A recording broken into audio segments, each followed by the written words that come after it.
So as you heard, the federal government continues to face mounting pressure to get a deal done with the United States. So for more on this, I want to bring in Erin O'Toole. He is a former leader of the Conservative Party. Thanks so much for making time for us today. Good to be back with you, Arthi. Okay, so now, Mr. O'Toole, we have been hearing a lot of sort of that pressure that is coming down on the current government to reach a deal. In fact, the current Conservative Party leader, Pierre Poilievre, said Canada urgently needs to land a trade deal with the U.S., but he said that it shouldn't have come with a deadline for negotiations. Given that the Prime Minister, Mark Carney, is now working towards this August 1st deadline, holding this urgent meeting today, do you think that a deal is likely by the deadline? Was that a mistake?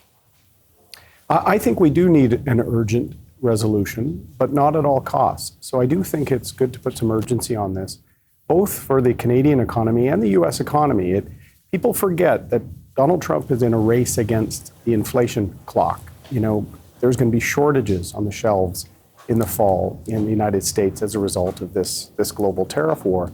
People will be paying more. Many of the people that elected Donald Trump last fall will be paying more. So he needs a deal as much as Canada does. Now, it will be more painful for us in the short term if we don't get a deal in the next month or next couple of months.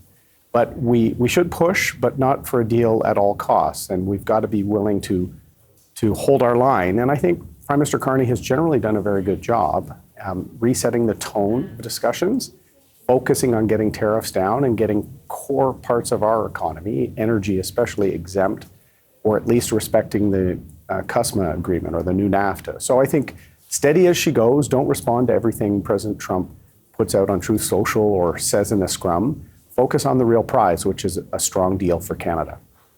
You know, although we do hear that often, that you can't focus on everything that the U.S. president says, that said, it's complicated because sometimes what he does say in those scrums or as he's boarding, you know, a helicopter to take off somewhere, he does say something of real consequence that we do have to lean into and pay close attention to. So with that in mind, do you believe that the negotiations that we're seeing, where it's much more open from the U.S. side and very, very tight-lipped on the Canadian side, is enough getting done? Is this the strategy that will lead to a successful outcome for Canada?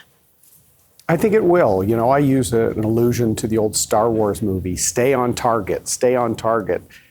Everything's exploding around you, every new tweet from President Trump. We've got to focus on getting a deal and working with the Americans on integrated supply chains. If President Trump wants to build ships and keep up with the number of ships China's been building in the last couple of decades, he's going to need Canadian aluminum, Canadian steel, our workforce as well as his. He's got to do that to keep inflation down and to keep, you know, the economy going in the United States. So there's pressure on him as well that we often don't talk about. So Canada really needs to focus in on, okay, we're getting our NATO target up. We're ready to partner on the ballistic missile defense program, now called the Golden Dome. We've got these shared security interests, but also shared economic interests in manufacturing and jobs.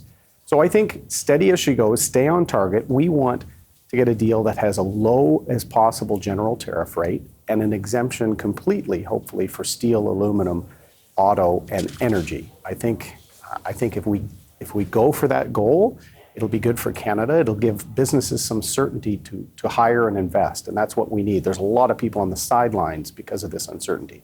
You know, when you talk about exemptions for certain sectors, that is definitely something that those industries are looking for. And we heard the Prime Minister touch on that on his way into the cabinet meeting that he hosted last hour. There was a question, though, specifically, where people may have listened very closely to that response. It was in French, and the question was, is a no tariff agreement possible? And the Prime Minister responded in saying, there's not much evidence, and this is a translation, so bear with me, there's not much evidence at this point of agreements, understandings, or negotiations with the Americans for any country to have a tariff-free agreement. So in some ways saying, hey, you know what, even though we were really looking for no tariffs whatsoever, maybe that's not possible. How do you read that?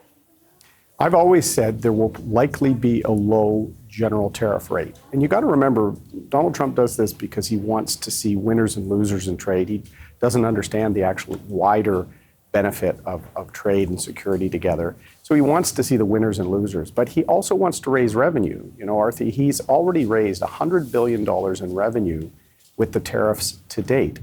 He wants this to essentially be the U.S. GST. He's almost by stealth creating a tax by using tariffs to bring in revenues. Now, the trouble is people have to pay this, so costs will go up on goods and fuel. You're talking household and retail products. These are with people that are living on tight budgets, they can't afford these costs. So President Trump needs to find a rate that will likely be around 10%. Maybe Canada can get slightly better than that, an 8% general tariff with key sectors completely exempt. But I actually think it's a bit fantasy. Having seen Mr. Trump the first time when I was the Conservative critic in 2018, he is intent on some form of tariffs.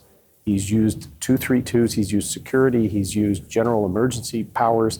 I think we're going to net out with some level of tariffs. Our goal needs to be exempt core parts of our economy, like energy, steel, and aluminum, and then get that general rate as low as possible. You know, finally, I wanted to ask you about the response. There's some discussions of whether or not there should be a stronger response to or countermeasures when we're talking about U.S. imposed tariffs. You know, there was a poll that came out suggesting that many Canadians do want there to be a tougher response, the whole leaning into elbows up.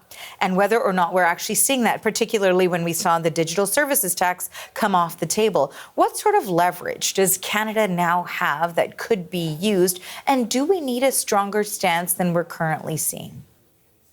No, I think our strength needs to be our unity, Arthi. We need to be united, the federal government under Prime Minister Carney and the premiers, to weather this storm. And as I said, to have set deadlines, but also don't take a bad deal. And that means we're going to have to weather some challenging times. We may have to have the government provide some assistance for core sectors like steel, aluminum, and others to weather this period, even until the fall, until we get a deal.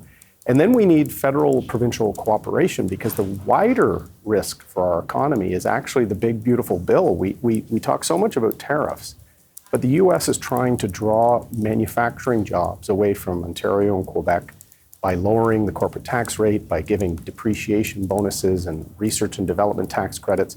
We're actually going to need the federal government and the provinces to align to make sure that these short-term tax incentives and luring of jobs to the United States, reshoring as they call it, although North American manufacturing since the 50s has all been about shared and integrated supply chains. We're going to have to strategically provide these incentives to business to maintain their jobs here. So we need unity. We need strength. That's our best countermeasure. More reciprocal tariffs actually hurt our economy more. So stay on target, as I like to say, and then united as Canadians and the provinces with the federal government having a strong and united front to push for a good deal. Erin, I want to thank you so much for your time today and your insights. We always appreciate it. Thank you.